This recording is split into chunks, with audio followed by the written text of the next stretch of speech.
Hey guys, it's Nikki or Beach with My Babies, giving you an update with what's going on as far as my reconstructive surgery. I am a go to do the lower body lift. I'm doing it on Friday. It's Monday today. And on last Thursday, I had my pre-op meeting. And then today, I went in for my markings. So, what I thought I would do is talk a little bit about what basically happened at the pre-op meeting, what I've been doing to kind of prepare for surgery, and then if I'm brave, I'm going to show you my markings so you can kind of see what's going to be happening with the lower body lift. At least I'll show you the abdominal part. I don't know if I'm going to show you my hips and stuff yet because, it's YouTube and it's creepy. Anyway, so basically what I've been doing, I've been getting, ever since I had my 1 year follow-up with my sleeve surgery, I've noticed, I told you guys that my blood work was a little bit inefficient for vitamins. So I'm going to show you what I'm taking for vitamins. I'm taking a multivitamin. I didn't bring it with me. I didn't know why I didn't grab it. I was taking, basically it's GNC's Women's Active multivitamin. It's got a bunch of herbs in it. However, I'm not taking that right now because I don't want any of the herbs to possibly conflict with any of the medications that I'm going to be taking with the anesthesia and the healing from the reconstructive surgery. So I'm back to my Flintstones chewables. I really hate them now. Just so you know. Your kids may like them, you may like them, but after a year of having to take them every day, not so fan. But some of the things that I was low on, my B12. And so this is the B12 that I take. It's the methyl B12, 1,000. I use a pill cutter and I cut these in half, and I take 1/2 a day. And it's by Jarrow, which is a Whole Foods brand. Well, I get it at Whole Foods, but it's suitable for vegans, vegetarians. It's a really nice quality. So I take this. I'm also taking Solare calcium citrate. My doctor's really picky about what kind of calcium. Doesn't want me to take calcium carbonate, so I've been taking calcium citrate. And these aren't too bad. These are like gel caps. They're really big though. But you can see they're kind of powdered. I mean, like, compared to my nose, like, it's a big pill. So I take those as well because I wasn't low on my calcium, but it's good for women to take calcium because your body will always have calcium, but if it gets low, it's going to take it from your bones. All right, and I want strong bones when I'm old, so when I fall, which will probably be often since I'm klutzy, I don't snap anything. I'm also taking biotin. This is another Whole Foods purchase. This is by Country Life. It's just a biotin. It's 500 mcgs. I take 2 of these a day, and it helps with the regrowth of my hair. I do find that this does help with my hair. So that's all it really has to do with my health. You can see my hair is healthfully regrowing now. I've got this lovely lion's mane of hair. Oh, that looks good, huh? So, yeah, but I've got all these, this is all regrowth from my sleeve surgery a year ago. So, it's coming back. And then I take Jarrow formula, I'm a fan of Jarrow, D3. And I take that with my calcium in the evenings. So I do my multivitamin in the mornings, calcium, and these in the evenings. So I'm still cleared to do that through my surgery. So I'm still doing that. I'm also taking my allergy meds and things like that.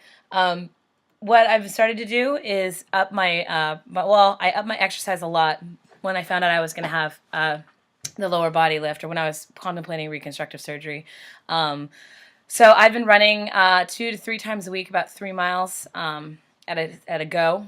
And then I've also been doing cross training about 3 times a week, working out on average about 5 days a week. So some days I'll do a run and cross training, and then other days it'll just be cross training or just the run, depending on my time. But I've been really diligent about that for the last month since going on this voyage, because the more fit that I am, the faster I'm going to heal, and I am all about healing as fast as possible because I know I'm going to like the results, but I'm really not looking forward to the recovery and all that. So what I've been doing on top of exercising a lot more and running longer distances. In fact, I'm about to go rollerblading. That's another thing I've been doing. So I'm going to go rollerblading today. Well, I can't exercise for like 6 weeks starting on Friday. So I'm trying to get as much in as I can. But I get these, they're Premier Protein. This is a 30-gram protein shake. It tastes fine. It's made with Splenda, or I should say sucralose. 3 grams of fat, 160 calories, 5 grams of carbohydrates, 3 grams of fiber, 30 grams of protein. And then it's got a bunch of multivitamins and things in it. So I've been drinking one of these a day, so that I can guarantee that I'm getting my 60 to 80 grams of protein in a day that the surgeon has recommended. But also when I had the sleeve surgery, they recommended I do that. All right. So enough about nutrition and things. Let's go to the pre-op meeting. So pre-op meeting with my doctor, basically we reviewed through kind of my goals of what I wanted as far as extra skin, what I was happy with leaving as is, things like that. Talked a little bit more about the procedure. I had a list of questions that I obviously, I had answered, and I wanted to talk with him to clarify a couple more things. But after my meeting, which was only about a 40-minute meeting, him answering a couple more specific questions, things that I was asking him about this time around, things I had researched, like he doesn't want me to wear a compression garment right after. So I inquired about that, and he said he just didn't like that it restricted the blood flow to the areas that were healing, but that I might be in some sort of compression garment about 4 or 5 weeks out once my drains were removed. But while I had the drains, he didn't want any compression. So no compression for me at first. I also talked a little bit about what was covering the wound. It's going to be internal suture with glue sealing the wound. I talked a little bit about he recommended I rented a medical recliner or slept in a recliner, and he said that he didn't see the need for me to rent a medical recliner, and basically he would encourage me to sleep wherever I'm the most comfortable. So whether that's the couch or in my bed or in a recliner, he said just, see what your body wants to do and listen to your body. That also being said, he said to be prepared that the nurses aren't being mean, but when you're in the hospital and they ask you to get up, the nurses aren't going to help pull me out of bed. And the reason for this is because he said that I will know where I am the tightest and I'm most snug as far as my movement and restricted, and therefore he doesn't want anyone assisting me to get up because they can't feel what I can feel, and he wants to make sure that no one accidentally separates the wound. So I told that to my husband. I'm married to a big guy, and I made sure to tell him, look, you can put your hand behind me to support me. You can help me rest in the middle of getting my moves. You can have your arm up so that I can grab it and shift, but you're not to pull me up or keel haul me out of the bed because that could really hurt me. So that made sense to me. Other things that I asked him. Well, I need a raised toilet seat. I was reading a lot about that, and he didn't think I did. I bought one at Rite Aid. It's like a 4.5-inch riser for a toilet seat. But last night I I went to the bathroom and I put it on top of the toilet seat and I sat in it. You're really high. It's really weird. But my legs are so strong with the squatting motion because I've been working them out hardcore. So I really felt like I could lower myself very slowly and very controlled to the toilet and up. So we're gonna keep it packaged, and I'm gonna have it.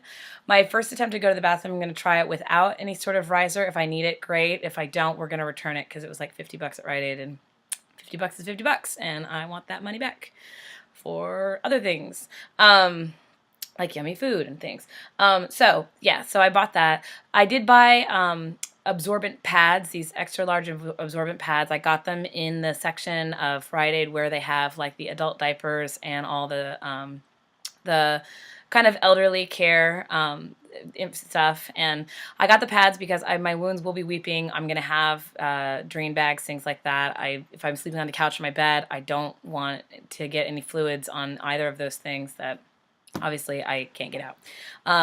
Speaking of that too, we deep cleaned our house on Saturday. A group of 4 people came over with my husband and I, and we clean from 7 in the morning until 5 at night, getting the house super, super clean. So, because one of the biggest risks obviously is infection. So I didn't want that coming from any sort of random food particle my 3-year-old has left on the couch. So I'm also hired a carpet cleaner and a couch cleaner to come in on Thursday before I have my surgery to make sure all of the carpets and the couch that I'll probably be sleeping on is totally disinfected and clean. Again, just because I have kids and a dog and I have a lot of allergies and I'm covering my bases. But I got those absorbent pads to put down places in case I leak, or on the recliner and things. So after my meeting with my doctor and he answered those questions and things like that, I went and got sent out. And the other things he had me do, I had to go get an EKG, which was really nice for me to see because my heart rate was really low. My resting heart rate was 58, which is a little lower than normal, but is a really good sign that I'm aerobically very fit, which is, again, hitting goals, which is a great thing to have. I had to get a chest x-ray. Don't really know how the results of that, but I assume my heart looks like a heart. And then I had to get a blood draw, and they took about 8 vials of blood for the blood draw. Obviously, these are all things precursory kind of things for the surgery. Went today and got my markings. I also picked up all my prescriptions for after the surgery, and I have those to show you, just so you know. Obviously, this is the narcotic, the hydrocodone painkiller. So I have a love-hate relationship with this right here. I love it because it makes my pain go away. I'm a pretty anti-pain person. I hate it because it locks me up like a dam, and I cannot poop for the life of me when I have it. So stomach surgery and not being able to poop is pretty lame. So I've got these. I'm going to take it pretty religiously because obviously me being able to get up and move is going to aid my healing a lot faster. So got that. Other thing that he gave me, this is an anti-nausea medication. So anti-nausea, okay. Obviously a stool softener, very important. These taste awful too, by the way. I think I remember them from when I had my last surgery. Stool softener. And then this he gave me, I don't know why honestly he gave me this, and I'll ask him when I get to the hospital, but this is a Benadryl. I assume because I have allergies, and he wants to make sure I'm not going to have any hay fever, sneezing, coughing, anything. I also looked this up on the internet. It has to do with motion sickness and things, so it might be an anti-nausea aid as well. Those are the only drugs that I have for post-op, so I picked those up today. All right, I'll show you kind of what the lines look like. I got my lines done today. Now, my surgery's not till Friday. Normally, I'm supposed to go in the day before, but I have a bunch of things at work that I need to do the day before, and I could not get out of it. So I got it today, and I will be redrawing these. Here, I got a pen, and I'm going to be tracing them. My husband's going to be tracing them to make sure that they are all good to go for Friday. But let me see here if I can. Okay, so trying to see if I can lower my tummy here. So there's my extra skin. Yeah, not real excited about that.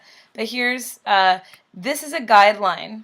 All of these are guidelines. They're not going to be incision lines, okay? So the incision is going to be here, and then the lower part of the incision, if you can even see, is down here, okay?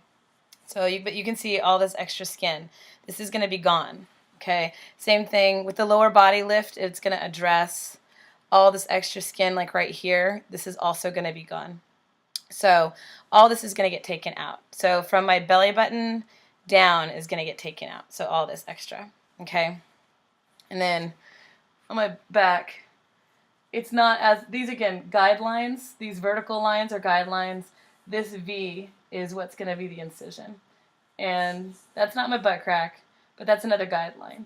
That's as low as it's going to go back there, okay? So those are my lines, and I get to keep tracing those, and hopefully Mark has a steady hand and doesn't make them all wonky. Anyway, so I will let you know more probably the night before surgery. Talk to you later.